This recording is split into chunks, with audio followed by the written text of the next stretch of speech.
Hello बच्चों, नमस्कार। स्वागत है आपका अपने परिवार अंकित एजुकेशन अड्डा पर।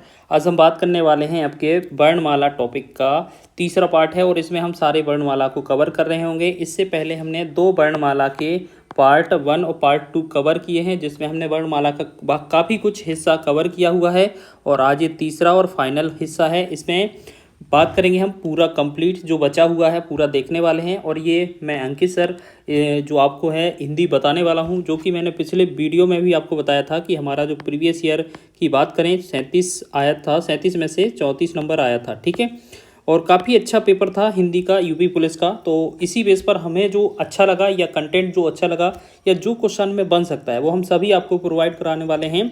बस आप हमारे साथ जुड़े रहिएगा। अगर आपको पीडीएफ चाहिए तो आप हमारे कॉन्टैक्ट नंबर पर व्हाट्सएप करें या अंकित एजुकेशन अड्डा ऑफिशियल टेलीग्राम चैनल पर लिख सकते हैं। उस पर मैसेज मिल जाए, उस पर ये पीडीएफ मिल जाएगी, या आप सीधा हमारे नंबर पर मैसेज कर दीजिए व्हाट्सएप 9179091675 और 5। ठीक है, ये हमारा खुद का ही नंबर है।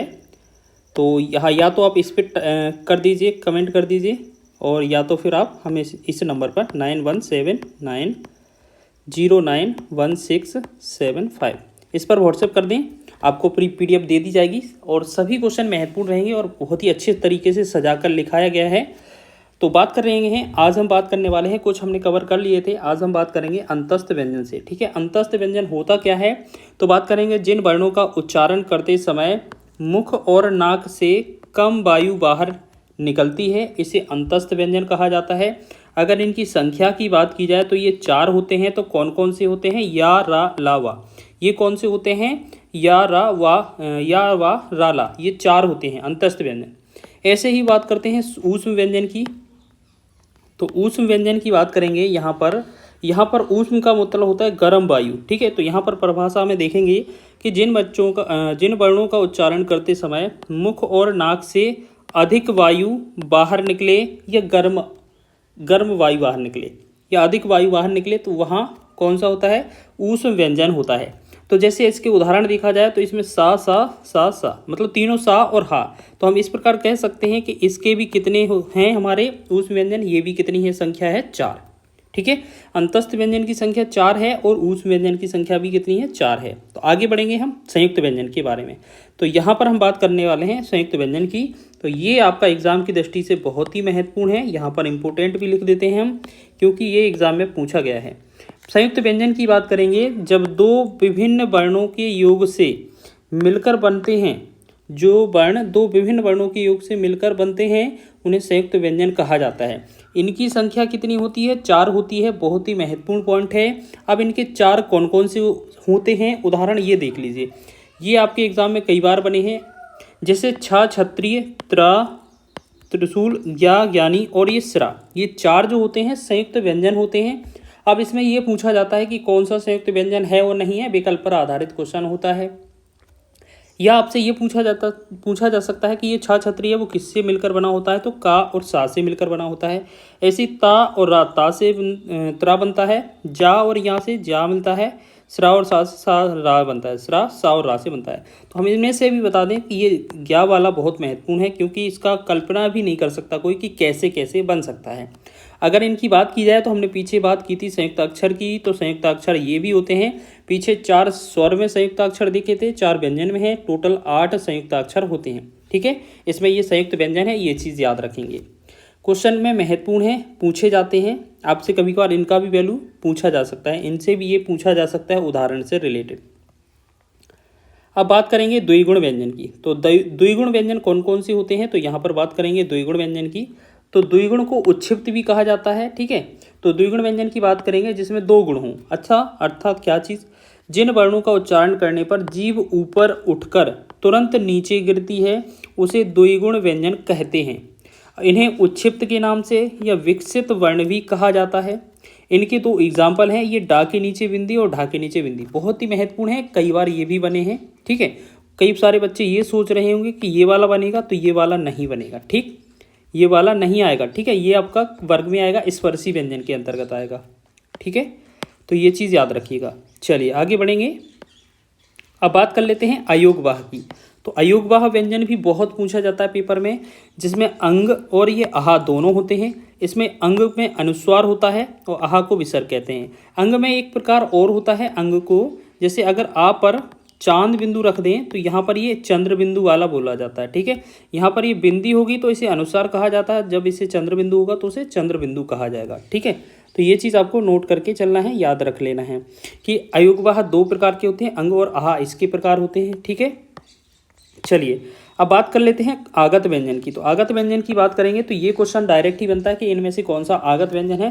तो ये जा के नीचे छोटा सा बिंदी लिखा है, फा के नीचे ये बिंदी लिखा है, तो नीचे जो बिंदी वाले शब्द हैं ना, ये आगत व्यंजन कहलाते हैं। ये जा और फा ही हैं। ठीक है, अब बात करते हैं कुछ महत्वपूर्ण पॉइंट की। तो महत्वपूर्ण पॉइंट एक बार में ही देख लीजिए डायरेक्ट सारे के सारे कि महत्वपूर्ण पॉइंट हैं क्या क्या।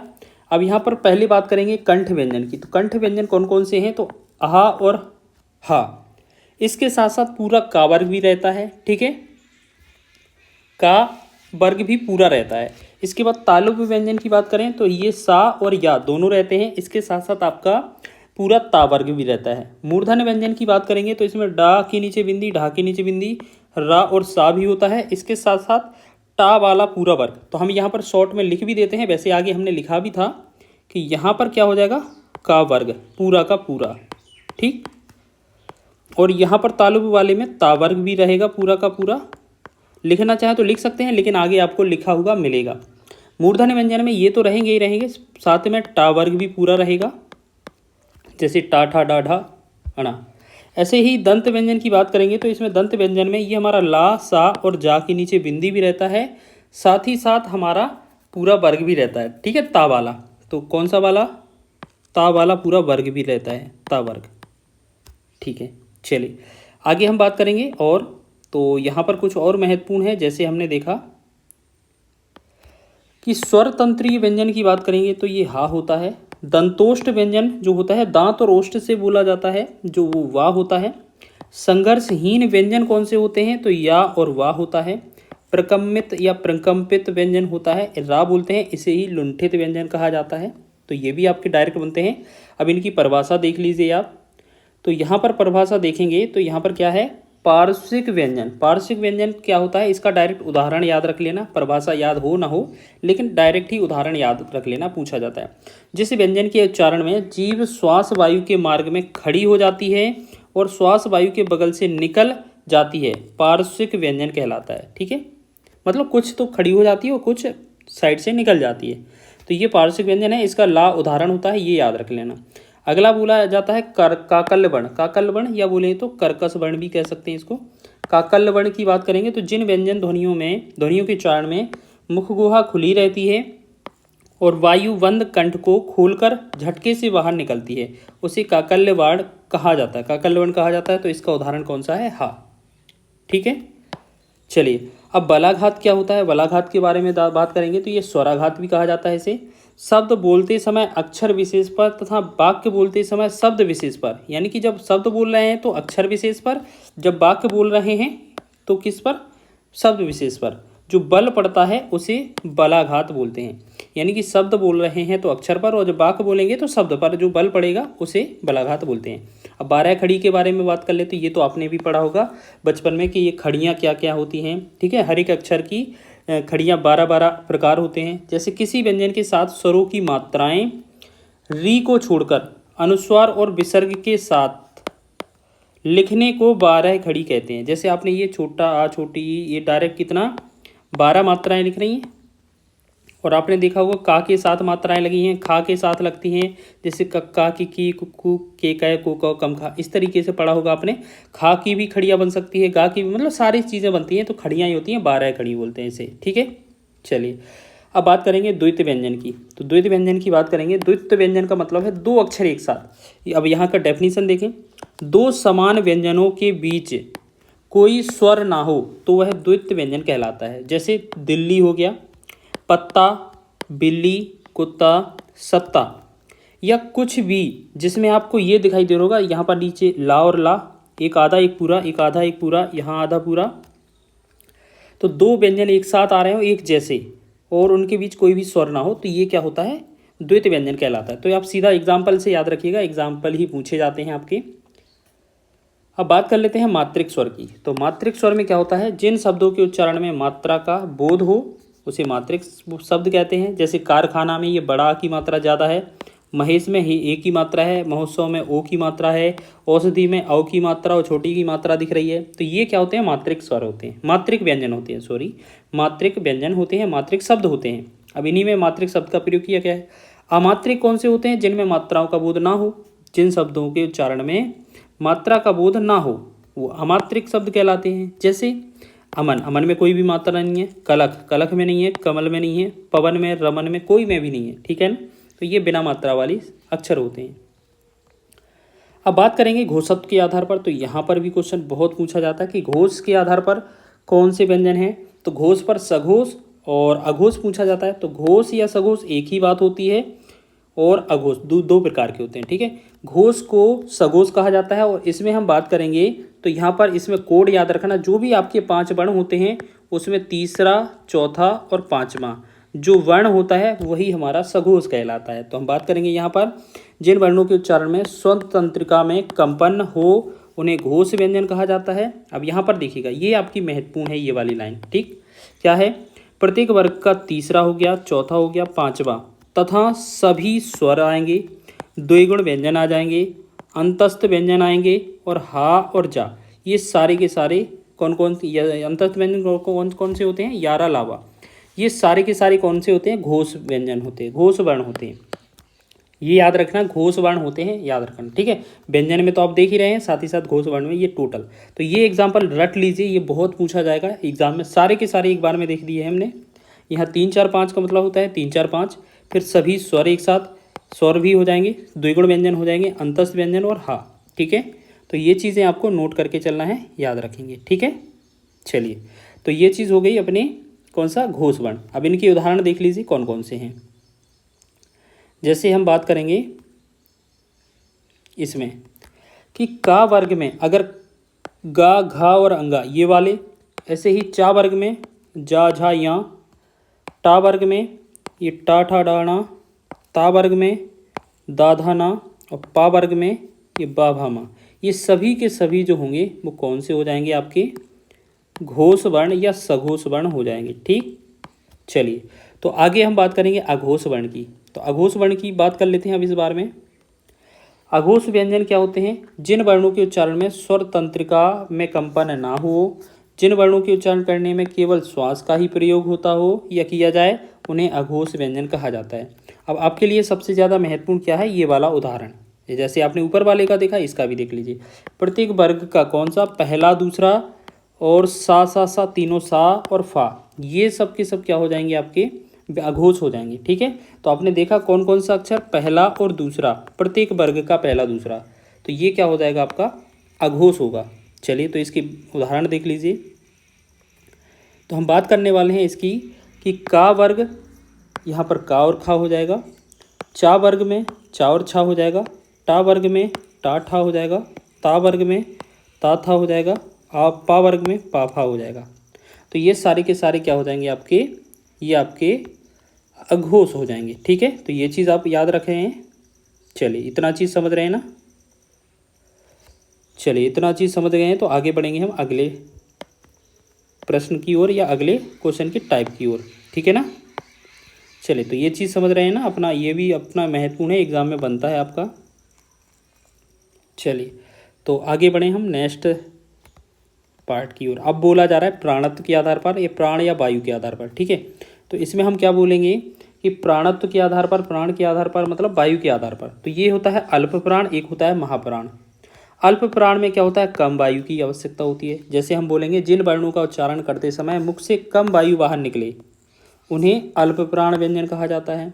तो यहाँ पर हम बात करेंगे प्रत्येक वर्ग का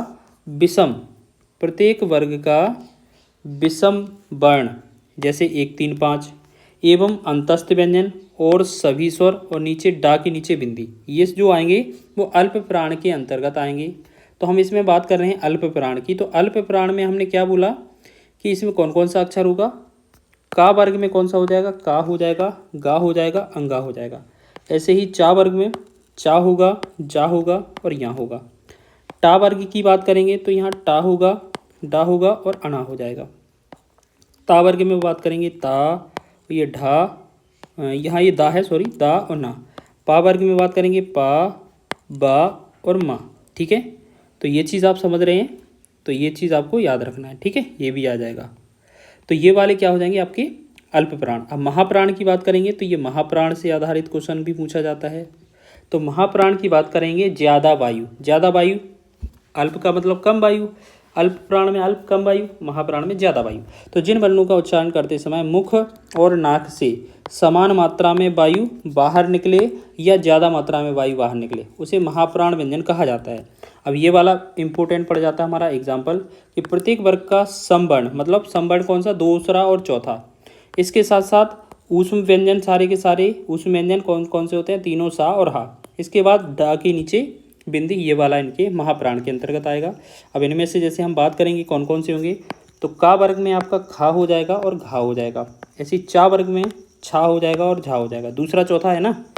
टा वर्ग में आपका ठा और ढा। ता वर्ग में आपका, सॉरी, ता वर्ग में आपका हो जाएगा था और धा। इसी के साथ पांचवे में पा वर्ग में आपका फा हो जाएगा और भा हो जाएगा। तो हमने देखा इसमें कौन कौन से अक्षर थे, इसमें आपके दूसरे और चौथे सम अक्षर थे। इसके साथ साथ ऊष्म व्यंजन, ऊष्म व्यंजन कौन सा है, तीनों सा हो जाएंगे, ठीक, और एक हा।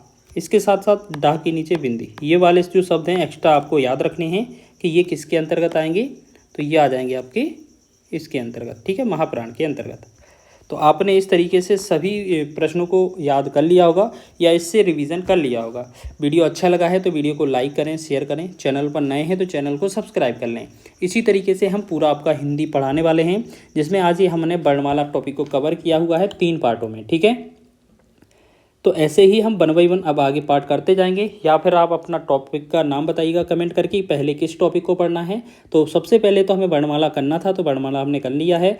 अब आप कमेंट करके बताइएगा आपको कौन सा टॉपिक चाहिए, और जो भी टॉपिक चाहिए होगा तो बता दीजिएगा, उसको पहले कराया जाएगा, बाकी बात उसमें क्रम से फिर हम चलेंगे, जैसे संज्ञा, सर्वनाम, क्रिया विशेषण, विशेषण, क्रिया विशेषण, इस तरीके से, और संधि समास में ये भी चलेंगे हम, ठीक है। तो आपको देखना है सबसे पहले अब कौन सा वीडियो चाहिए, नहीं तो हम अपने तरीके से बताएंगे आपको, ठीक है ना। और एक बार ज़रूर कमेंट करिएगा वीडियो अच्छा लगा है तो, और मिलते हैं नेक्स्ट वीडियो में, तब तक के लिए जय हिंद।